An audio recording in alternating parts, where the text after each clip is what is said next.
We'll see you again, guys. Take care. Best wishes from me. Jeez. Something just hit me. Good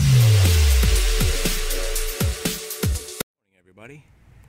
Today I am standing in a place called the Dwarf Garden that is on the grounds of the John and Mabel Ringling Estates, I guess you could call it. More commonly known as the Ringling, John and Ringling. John Ringling, of course, the circus person of Ringling Barnum Bailey Circus. This is like a little hideaway spot, I guess. And the reason why it's called the Dwarf Garden is because there's these dwarf statues, and there's other kinds of interesting, like a little bird bathy thing. And John Ringling collected a lot of statues. See these guys? They're like little, about 3 foot tall dwarf statues. I don't really know much about the history. I'm sure with Google you can look it up. Anyway, part of the reason I want to do this video is because the channel that you're watching this on, it was my first channel, which I refer to as sort of like an odds and ends channel. I started this channel, I don't know, 5 or 6 years ago. It's not that important when I started it, but I just put it has a variety of content. I also have another channel called John Swift Live, which is more of a weekly vlog, adventure, travel type of video. Like the recent one that I did was about the eclipse, and I'm going to put one on about kayaking, things like that, just outdoing things. And I also wanted to talk to you guys about a little bit about the Ferris Bueller theory, which, as stated in the movie, I believe is life moves pretty fast, and if you don't look around once in a while, you'll miss it. I think that's what the quote is. And I think that philosophy resonates with a lot of people even to this day. I think it was filmed in the 80s. There's something I watched on TV about Ferris Bueller. I don't know if it was made in 87 or it was the 30th anniversary or something. But if you haven't seen Ferris Bueller, you should probably go see it. It's a great movie. Meanwhile, check out all these catfish over here. And I think they have some, what do they call it? In a big turtle. There's a big turtle right there. Look at that. Can you see that turtle? A big turtle. Somebody feeds them, because when you come out here, they all come running at certain times of day, like in the mornings. Ooh, look at this big orange one right there. Look at that one.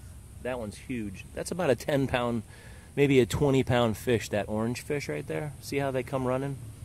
Anyway, back to the Ferris Bueller theory. If you don't stop and look around once in a while, you just might miss it. Life goes pretty fast. So anyway, I'm kind of jacked up on caffeine today, and I just wanted to sort of give you guys a positive message sort of about where I am in life right now and where I was in life. Look at this museum, and this is amazing. This is the John and Mabel Ringling Museum of Art. Look at this statue. This statue has always fascinated me. I don't know if you're allowed to walk in the grass. There's no signs, but this statue is pretty amazing. Now, I realize everybody doesn't have great museums in where they live. I realize that, yeah. Some people live in places where there's not much culture. Look at this statue. There's a nude woman tied to a bull. One day I'll find out what the meaning of this thing is, but look at her face. She looks like she's saying, I think I forgot to check my Instagram account. There's flowers on here. You can see this is a rope tied to her and her nakedness. Very interesting. Very realistic bull too. There's the bull's rear. Look at that sphincter. That sphincter is very realistic too. I never noticed that before. Look at that. There's a bull's anus. Let's get a good screenshot here. This might make a good screenshot here. I need to get closer. There we go. So yeah, back to life lesson 101. For about 10 years, About 3 or 4 years ago, I worked a 9-to-5 job and was feeling very depressed and anxious and hating my job, basically. And I quit my job. I started going to school. I went for about a year and realized that's not what I wanted to do. So I sort of embarked on a new career path with YouTube and doing that part-time and also working part-time jobs. And in that time, I noticed that when I started, I'd go out for a walk or I'd go out to a park, and just when I had to, because I had a lot of time to myself at certain points, I was working part-time and I had all this time in the mornings to myself. This lady's waiting. This lady's waiting for me to get out of the way. Good morning. Very nice here at the park. This place is like a it's a museum as well as it's like a grounds, they call it the grounds, and it also has like a circus museum on these grounds, and also a John Ringling's winter home, which is more like a friggin' tricked out mansion. If you haven't checked it out, go Google John Ringling's winter home or Catazan, Cadazun, Catazan? I don't know how to spell it. I'm not sure. Anyway, it's very famous, world famous actually. And it's just a fantastic view. Let's take a little spin view here. The museum's on the right over here, and there's a visitor center. And there's I wish I could remember, it's something like 60 acres or 120 acres or something like that of beautiful property, well maintained. A lot of it is funded through when you pay. Like, I think that if you want to tour the house, which is mind-blowing, amazing, like you've never seen anything before, except for like a king's castle. Everything's like gilded and painted, and it's amazing.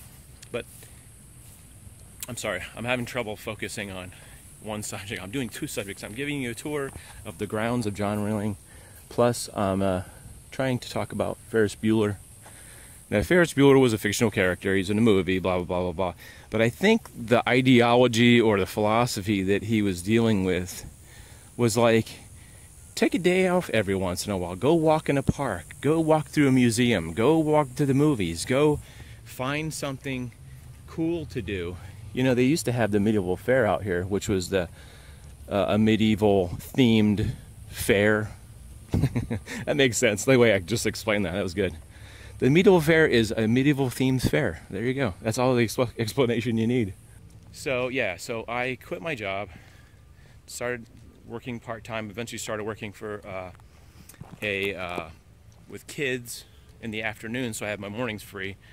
And so I started doing sort of this YouTube thing where I'm out just trying to find interesting places. I started out just finding stuff that didn't cost any money. Like, I go to a park or some public area, try to find something different. Here's something new up here, is these heads. There's some animal sculpture heads up there. That's kind of new. Check out these statues. These are some of my favorite. They remind you of something Egyptian. These two guys. I think these have been moved recently from another area. These, I don't know if you call them a sphinx. It's a lady's head on a lion's body. Then there's this crazy thing, which is a bull with men fighting the bull, and there's a dog, and there's somebody forgot their loot. They leaned it up against a tree, and people started fighting, and this lady is really big, but the guys are small, and there's a small lady in the back, but there's some kind of drum over here, and somebody forgot some flowers, and there's a little tiny guy over here, and I don't know what's going on. Very confusing. One day I'll get a book and try to find out what that's about. So like I said, I realize everybody doesn't have fantastic things in their city, and I'm very lucky to live here in Sarasota, where we have like a lot of cultural parks and outdoor areas and fantastic stuff. and beautiful grounds. This place is free to walk around in. You have to pay for the tour if you're going to go to the museum or the circus museum or the house. That's a separate fee. It's not astronomical, I don't think. We actually got some free passes to go in the house, which I didn't film very much because I find out when I'm filming, I'm not really taking in with my eyes the whole thing. I'm looking through the camera and it's sort of distracting, and I don't feel like I experience it the same. But at some point I'll go back and do a video. I love these banyan forests that have grown up that are like, it's like something from a movie. It's literally like a movie set where it doesn't happen in nature. It's this big canopy of banyan trees and leaves, and these banyan trees are just, I can't get enough of banyan trees. I've been jogging at the beach lately because it's slightly cooler than any other place. But I'm gonna wrap up this vlog. I'll just get a quick peek of this, I call the banyan forest, where you see all these trees. This is like 2 or 3 trees that have all grown together. All these root systems. It's amazing, isn't it? Can you get a good view of that?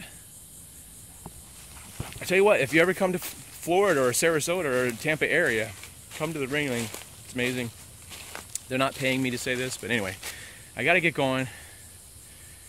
Get out there and experience things, folks. And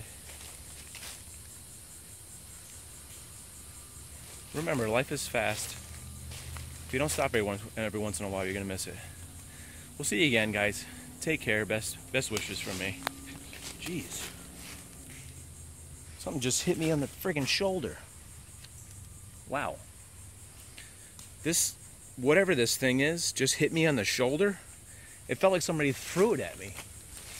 Holy crap.